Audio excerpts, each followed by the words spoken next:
Welcome back to the shop. In this episode, we're going to be repairing and re-gluing an antique chair, as well as doing touch-ups to a lacquer finish. We've got a fabulous chair in the shop that needs to be tightened up.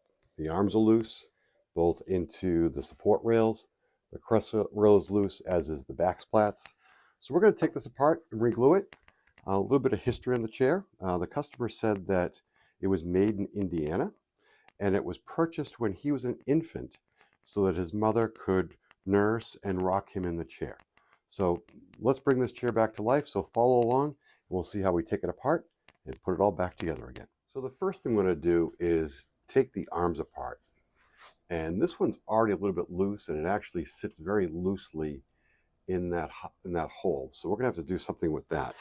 But this seems to be doweled in. So we're just trying to gently take it apart without damaging it in any way.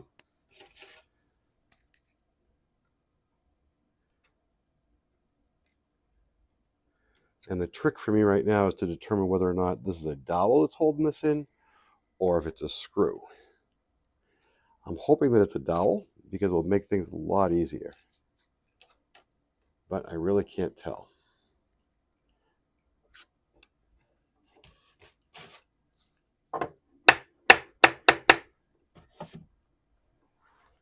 Kind of peek inside here and see if we can see.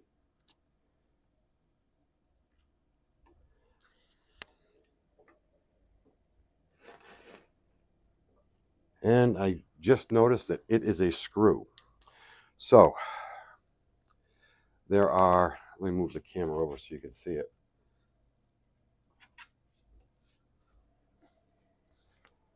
There are two plugs right here that are holding that screw back or hiding the screw. So we're going to need to figure out how to get that out, and then having to patch and then repair whatever plug hole we take out. So what I can tell is that this was repaired at some point before, because there's wood filler around the dowel that's here. It's a 9/16 dowel. And as I peek down inside here with a flashlight, I can see one screw here. I don't know if there's one on this side or not. I also see a crack in the seat. So you can tell from the metal fastener that it was being pushed against, and it actually was causing the seat to split just a little bit. So what we're going to do is we're going to drill out this dowel plug, see if we can get to the screw, take that out, and then identify if there's a second screw over here. So I'm just using a 3/16 drill bit, a little bit smaller than the hole itself. And then if we need to make it bigger, we'll make it bigger. But I want to get in there and see what type of a screw head we have in there.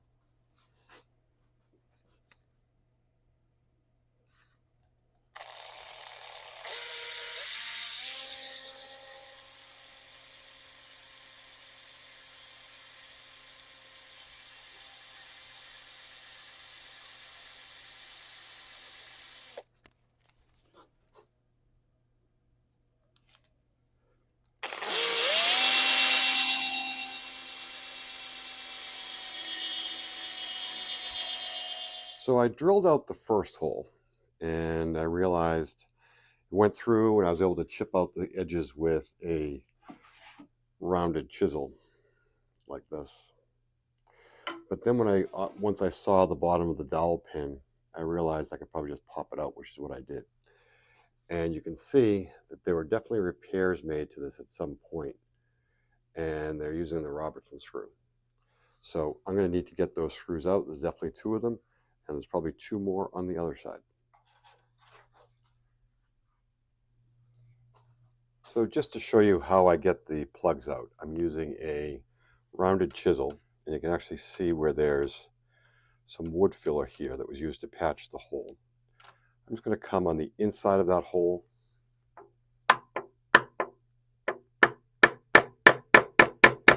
just tap down, kind of break the seal because they're glued in.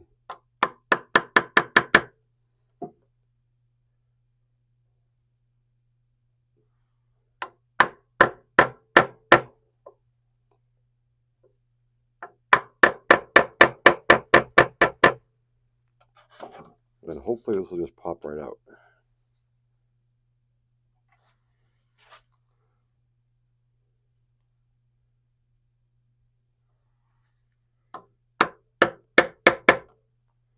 What I am making...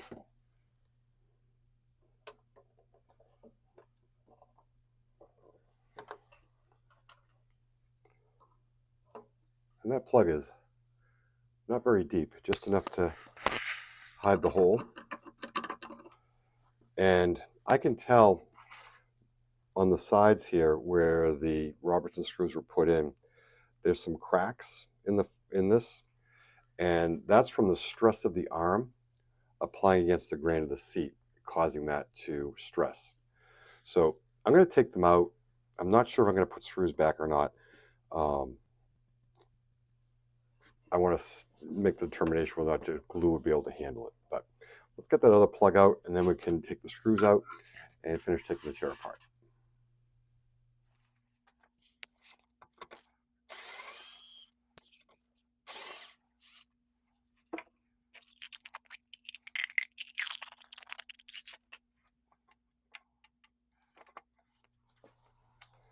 So this arm is not coming out as easily as the other one did. And I did see on the other one that there was a patch right here that at some point, I think a nail was put in there. And as I look and kind of break that wood fill apart, I'm feeling something hard. So I'm going to dig out that wood patch, see if there's a nail in there. And if need be, I'll pull the nail out, and that way I'll be able to easily remove this arm. So I've dug around this wood patch a little bit, and I'm feeling right there that there is a nail. And you can barely see it, but you can kind of see it popping up a little bit. So I need to get that nail out before I try and get this arm out of the chair. Otherwise, this will break. So some gentle surgery on that. So a little bit of further analysis as I look at it. You see these ridges right here? Those ridges are lacquer on the chair that dripped. So that's just further evidence that this chair was refinished at some point.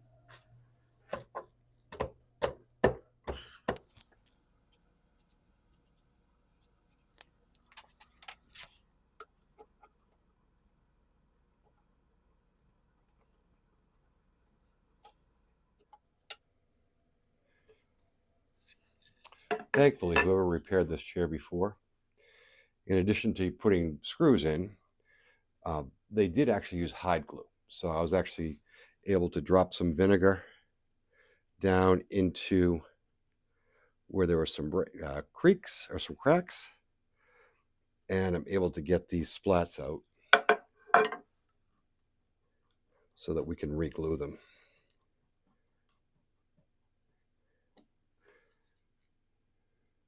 And that one actually has a little hairline crack in it. So we're going to shoot some glue in there and get that repaired. So we got this arm out of the back rail.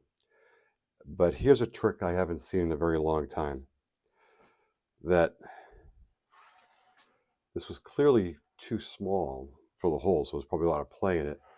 So there's actually string wrapped around it to try and weave it back together again.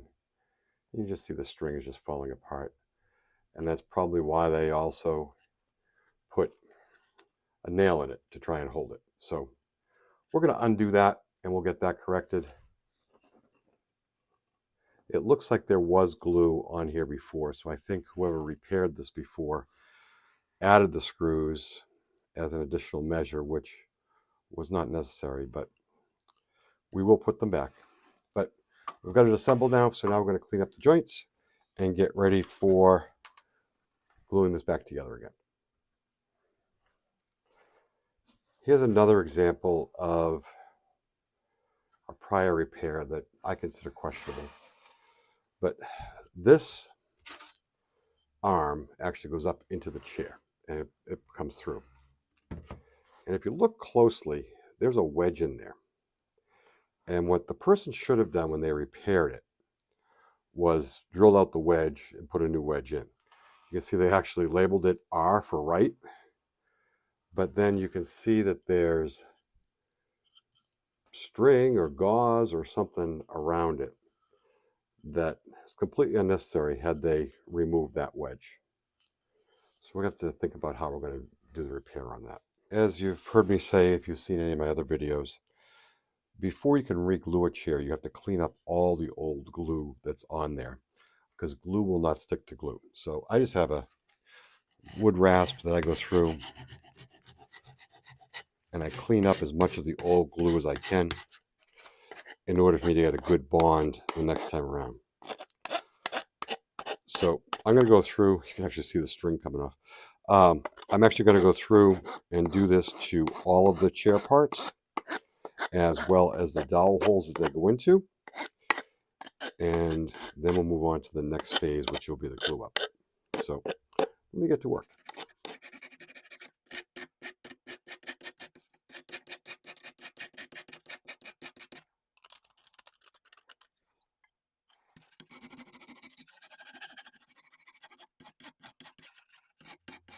You remember that this piece that goes into the arm of the chair was extremely loose, and that's because the hole that receives this has been just worn over time. Now, the other arm, the previous repair, the person used some string and kind of built it up, and I'm not going to do that. So I have two options. One is when you have an extremely loose fitting joint, you can use epoxy, and epoxy will fill those gaps. Regular glue, Hyde glue, PVA glue will not do that. But I don't want to use epoxy on this chair because I want to make it easier for anyone in the future that needs to make any repairs to this. So I found a neat trick from Scott up in Fixing Furniture up in Canada. And what he does, and I'm stealing it from him, is he gets a wood shaving and he applies glue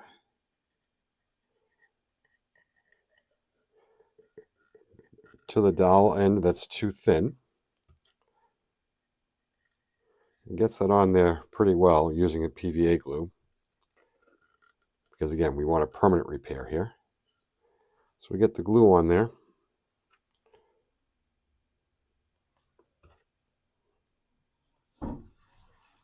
And then what we're going to do is take that wood shaving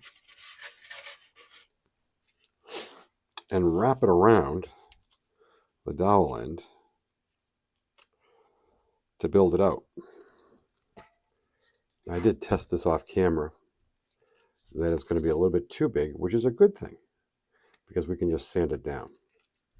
So I'm going to wrap that shaving around there, get it nice and tight.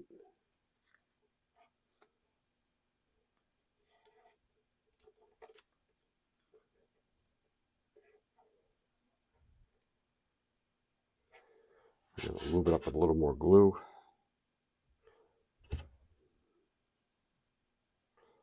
Just to make sure I get good contact. And then the old standby, we're going to wrap it in elastic and use that elastic as a clamp to hold that shaving on there. So we'll let this sit for a couple hours, let it set up, and then we'll test it to see if it works. And if we need to add to it, we can do that as well. And I suppose you could use one of the super glues to be able to do this, but I like using the PVA glue. So we'll let that sit, and then once that's ready, we will sand it flush to fit into the chair, and then we'll glue up the entire chair. So all of our repairs and cleanup is complete. We've disassembled the chair, we've cleaned up all the glue from all the glue joints, and if you remember, the end of this arm was too loose going into the back of the chair. So this goes in over here, and it was much too loose. So what we did, we glued on a shaving, and it fits perfectly. I trimmed it back a little bit with some 100 grit sandpaper. Fits perfectly. So now we're going to begin the assembly of gluing up the chair.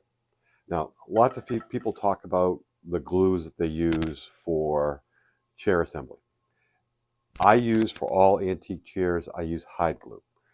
Hyde glue is my glue of choice for a couple of reasons. One, it gives you a longer time in order to set the chair together because there's lots of pieces, so it gives you a longer open time. The other reason for it is that it's reversible, so that if you make a mistake or if you need to unglue the chair or make a repair at some point in the future, Hyde glue is reversible by either using heat or by using vinegar that will soften that glue and you can take the chair apart. If you use something like a PVA glue, like a Titebond 2, that's more of a permanent repair that you're not going to want to undo. And when we glued on the shaving, we used the Titebond 2 because we didn't want to undo that. And then my last resort is to use an epoxy. Epoxies are great for a loose fitting joint, but you're not going to get that chair apart. I just had a chair in the shop not too long ago that I was trying to do a repair for a customer, and the arm of the leg of the chair was glued in with epoxy. I couldn't get it apart, so I couldn't make the repair of the chair without completely drilling out that chair leg. So when you're making your glue repairs, use a Hyde glue. It's better. It's for the future generations of furniture restoration folks that they can easily work with it and make the repairs for you. So let's get to putting this chair back together again.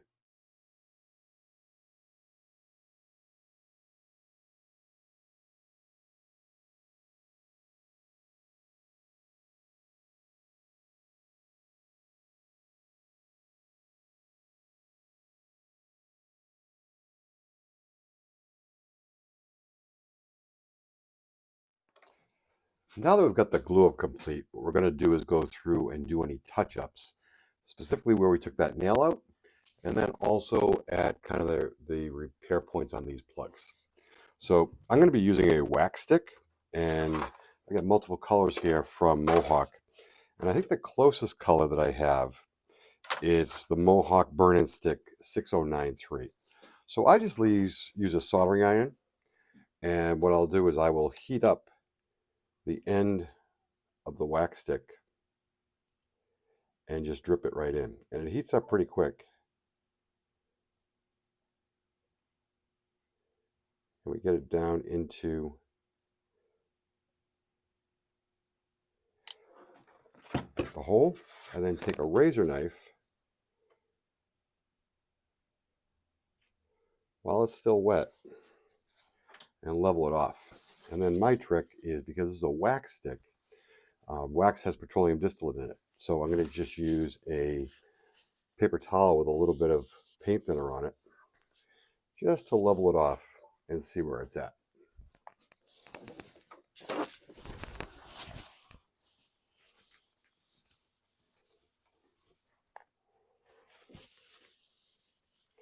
And that's pretty good. It's a little bit off. What I'm going to do is just apply just a little bit more to level it out.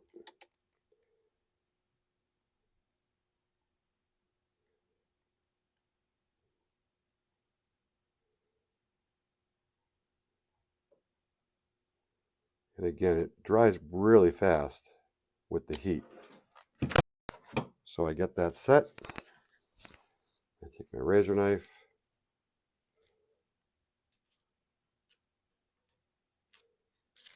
and just level it off.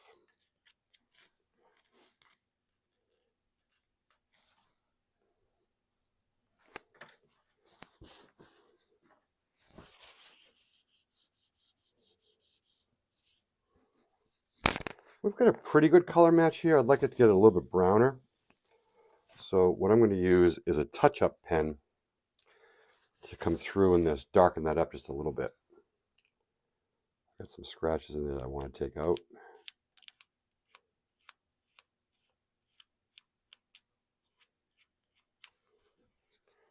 We'll use a darker brown pen to come back and just darken that up just a little bit, and that will blend in.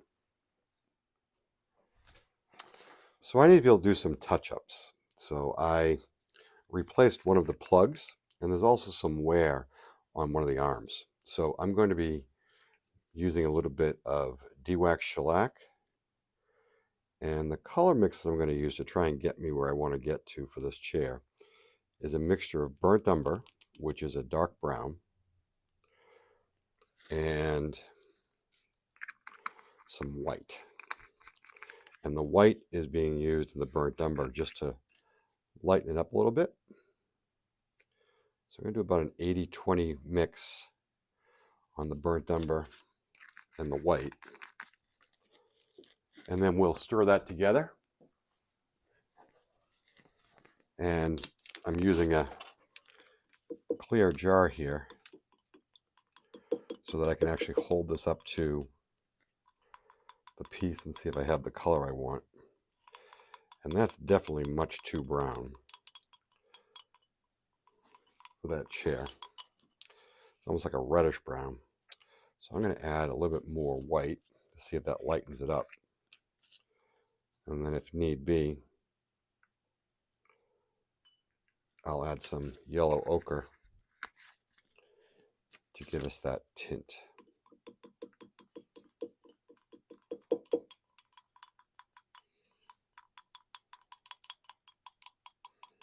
Yeah, that's still a little bit too brown. So I'm going to add in a little bit of yellow ochre just to give it that golden color that the chair seems to have, and see if we get there.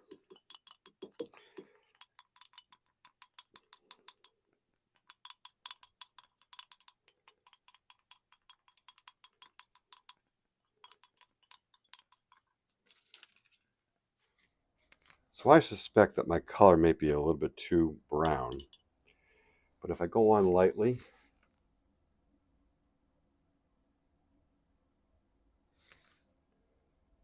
and build the color, I can get there. Again, applying the lighter color for the background first. And that's not horrible.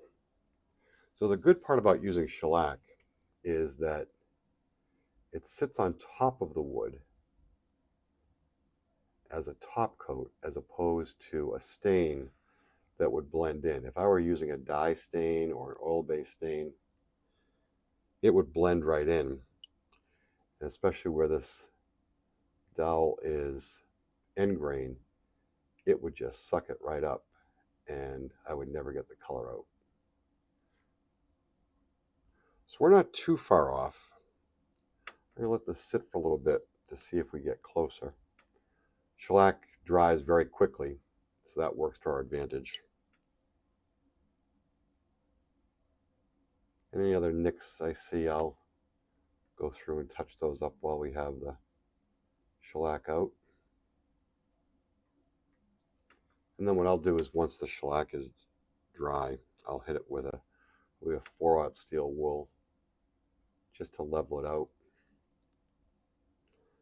And then top coat with some lacquer. So this chair, when it was refinished with lacquer. And from use, the hands rails are very easily worn. So what I'm doing is I came back with a Scotch-Brite pad to abrade the lacquer just a little bit. And now I have some lacquer thinner. And what I want to do is just even out the ridges of the lacquer. And the lacquer will melt itself with the lacquer thinner and even out the ridges. So once we get an even surface, I'm going to come back with some spray lacquer and just shoot this arm so that it's protected. Because what we don't want to do is have it get down to the bare wood. So we're just gently with an artist brush and a little bit of lacquer thinner. I'm pulling from the ridge in, and that's flattening it out. quite a bit, which is going to allow me to apply another coat of lacquer on top. So lacquer dries very quickly. So we'll work on this arm, we'll move over to that arm. We'll probably hit it with a 4-600 Scotch-Brite pad again, just to level out that surface. And then shoot it. But it seems to be leveling out pretty well.